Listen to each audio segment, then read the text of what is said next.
When it comes to political ads, it's hard to know what to believe. Tonight, we're fact-checking some extreme claims. Another city is waving goodbye to Flock. We've been operating for more than 100 years without Flock. We'll be just fine. We asked 3 of the Democratic candidates for Attorney General how they plan to balance civil liberties and crime fighting.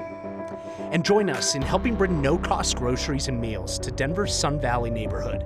Everyone's welcome here, because this is Next. There are a lot of questions as we head towards the primary election in less than 2 weeks, some wilder than others. Has the Pope endorsed a candidate for Colorado's 8th congressional district? Has a former president endorsed a candidate for governor? What about a U.S. Supreme Court justice who died in 2020? The answer is no, no, and no, but you wouldn't necessarily know that based on the political ads that they're in. Here's Marshall Zellander.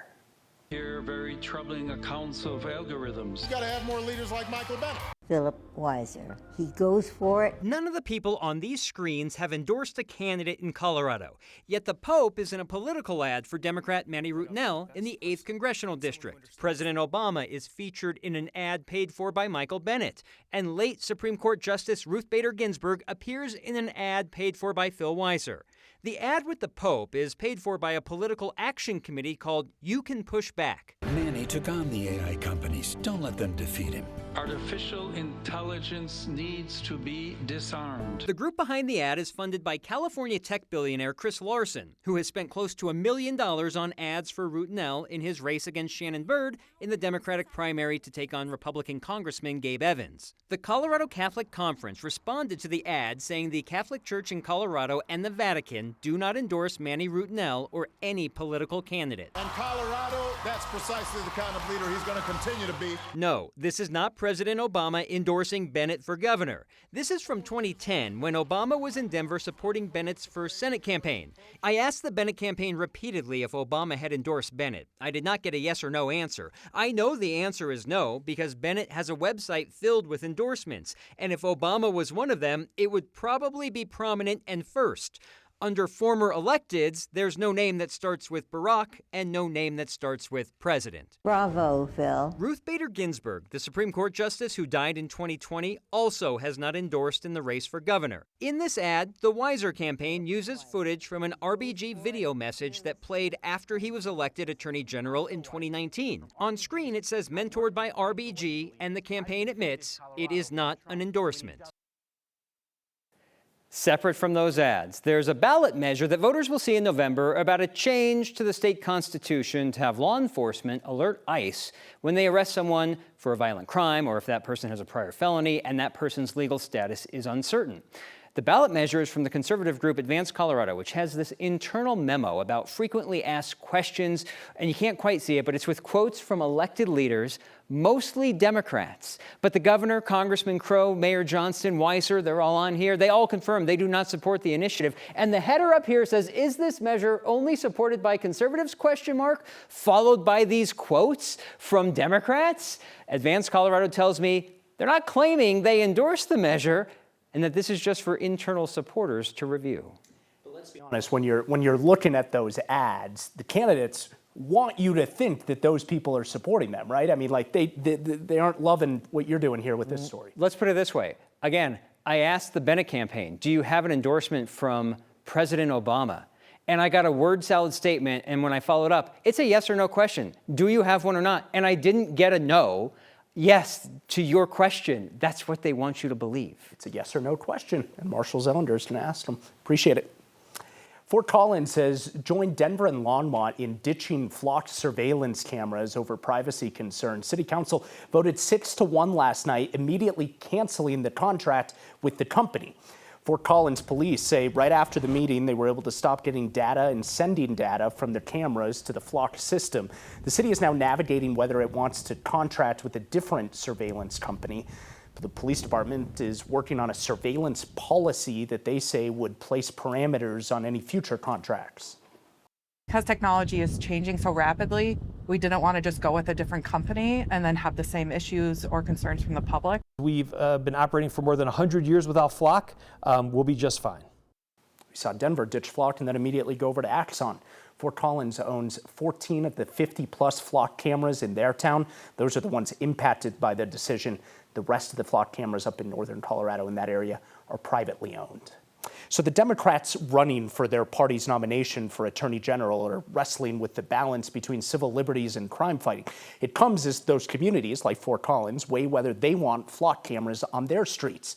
Tonight, we'll hear from 3 of them on the topic. Jenna Griswold has declined to answer questions on any topic from us. Kyle Clark has tonight's next conversation with workers' rights attorney David Seligman, former federal prosecutor Hetal Doshi, and Boulder DA Michael Doherty. Do flock cameras and other surveillance cameras keep people safer? I don't think so.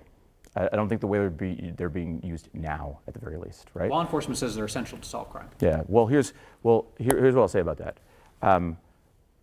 The way they're being used now, very often with law enforcement accessing this data without a warrant, which I think, based on, and it could depend from jurisdiction to jurisdiction and how they're using these cameras, but based on what we're seeing in lots of parts of the state, I think that violates Colorado constitutional protections, and I think that's something we ought to take on.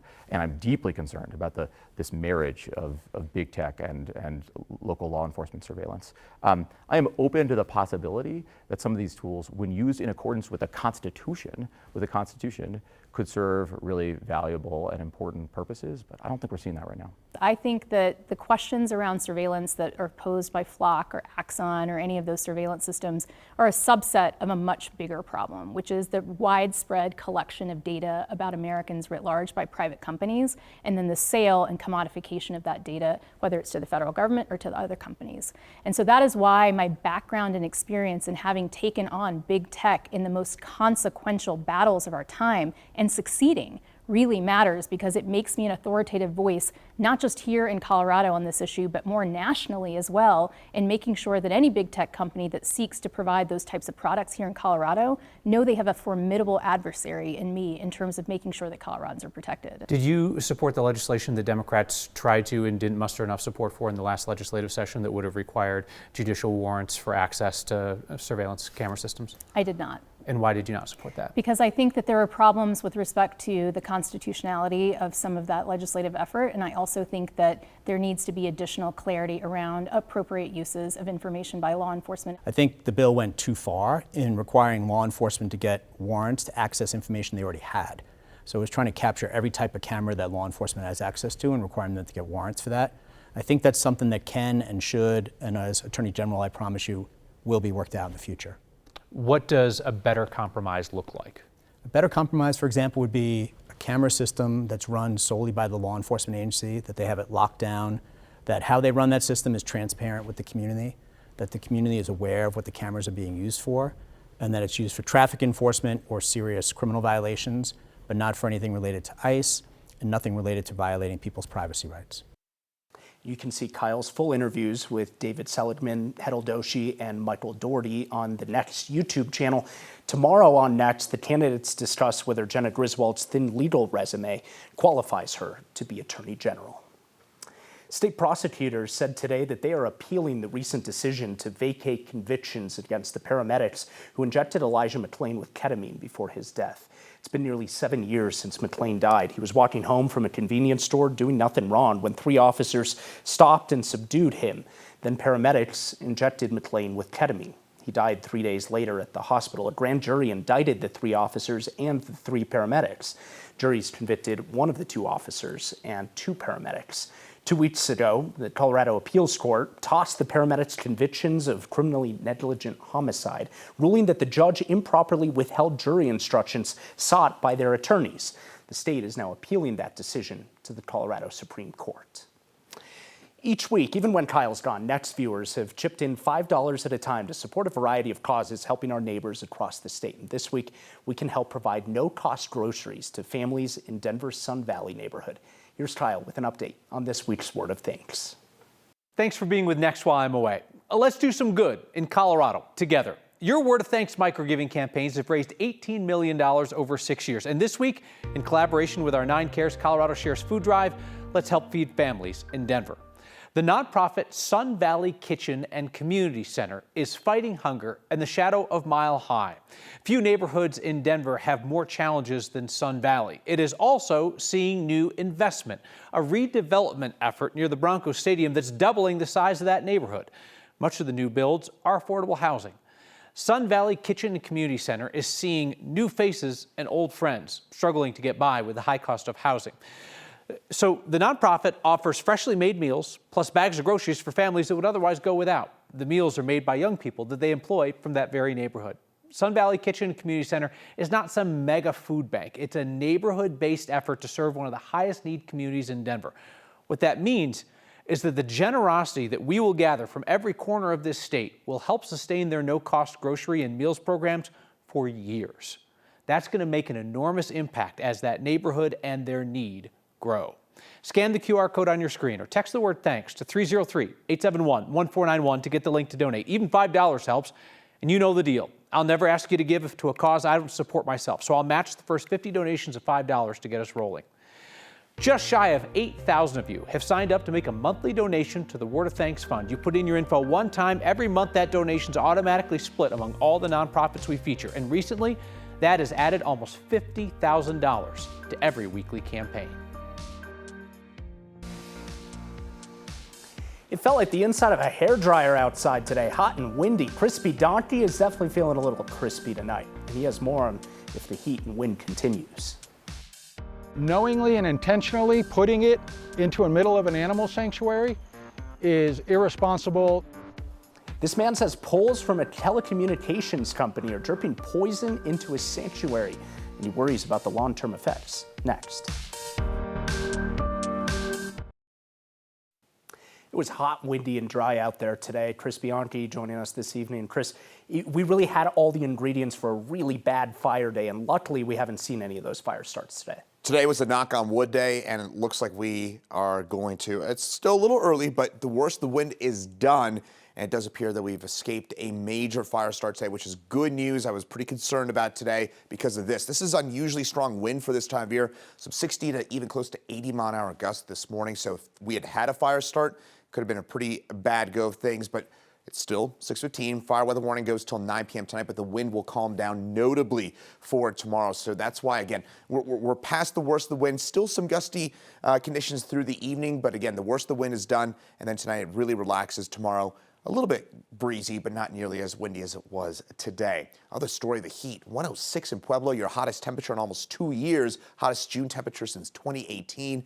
And Grand Junction, your first 100 plus of the year, about 2 weeks earlier than average for your first 100 plus readings in both Pueblo and in Grand Junction today. In Denver, we topped out in the low 90s. We'll stay around 90 for tomorrow and Friday, and then low 90s again for Saturday. We start to cool down early to mid next week with temperatures dropping into the 80s with storms Monday and Tuesday. A hot day like today calls for a little poetry from our man in the elements. Here's Corey Reppenhagen serving up 17 syllables. Corey Reppenhagen is on the weather beat. Heat, wind, and dry skies. Weather threatens summer fun. Dancing for rain clouds. That was Corey Reppenhagen on the weather beat. Well done, Mr. Reppenhagen. Coming up, dozens of animals roam this animal sanctuary, and the owner says a dripping liquid from above could be threatening their livelihood.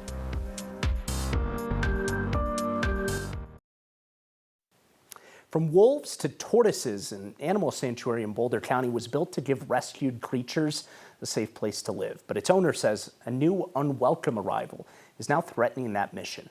Evan Krudel explains. The foothills of Boulder County are filled with wildlife, but there aren't many places someone can see a wolf and a tortoise roaming together.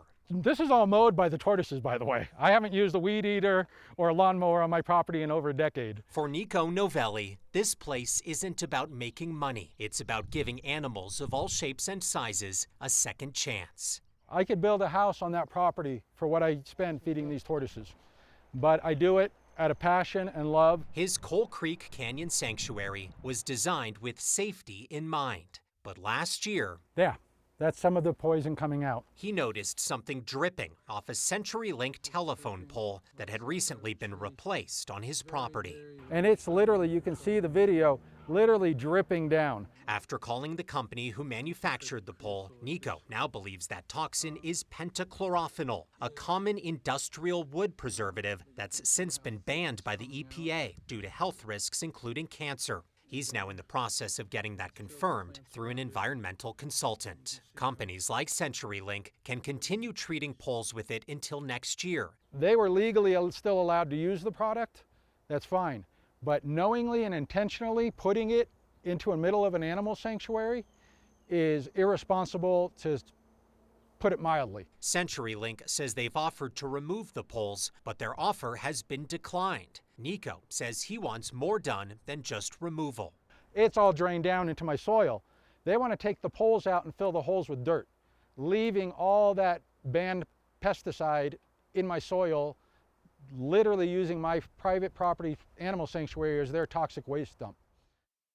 Now, prior to being banned by the EPA, that wood preservative was used on about 60% of utility poles in the country, so it's quite common. It's also common for those poles to bleed or sweat during the hot summer months, but documented cases of it causing actual problems remain very rare across the country. Mark, Nico says no animals have gotten sick yet, but he's of course still worried that could still happen. And then there's the back and forth of trying to get it fixed, right? Lots of back and forth. He wants them to remove the poles and then dig into the ground and move all of that dirt. They're saying they'll just remove the poles. We'll certainly follow this and see where it ends up. Sure. Evan Krugel reporting. Thank you. Coming up, it's our favorite part of the show. Your feedback is next. Thank you, Spencer. You're welcome, Mark.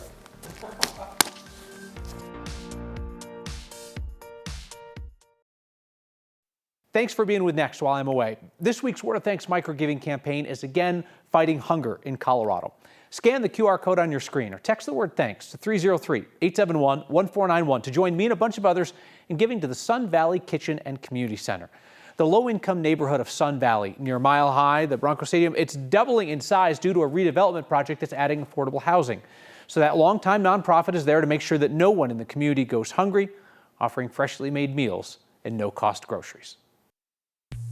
We like to end our shows in the most Colorado way possible, so the most Colorado thing that we saw today is a true Colorado walk. Why walk one dog when you can walk 12? Hey, it's hot out there today. You got to walk them while you can. Thanks for sending that picture in. Your feedback tonight, someone texts in saying it's disgusting and should be made illegal to falsely present untrue political ads. Have you seen how many political ads are on our airwaves right now? Marshall Zellender is a busy man telling you what's true and what's not. Thanks for being here. We'll see you tomorrow. Good night.